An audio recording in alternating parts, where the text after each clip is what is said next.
1 плюс 1 үй ғой. Қарасай, мына 2 этажды үй плюс мына үйді 16 миллион теңгеге алсаңыз болады. Ойлаңызшы.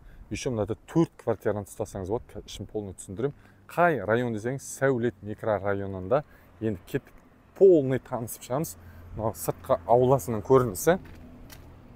Так, мына үйіміздің, 2 этажды үйіміздің сыртқы көрінісі, аула беттегі ауласы, жер көлемі шамамен айтқанда 10 соттық.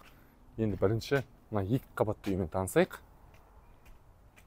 Екінші қабаттың көрінісі, екінші қабатта бізде то же самое, астындағыдай зеркальный 4 бөлме бар. Яғни мына жақта 2 бөлме, мына жақта 2 бөлме.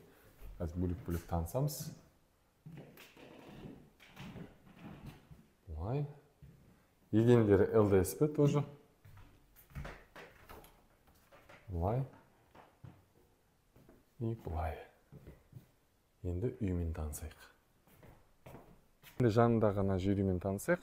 Так. Алашы кіреберіс аймағымыз. Мына бөлікте коридор бар. Аяғым тұр болды ма? Зал.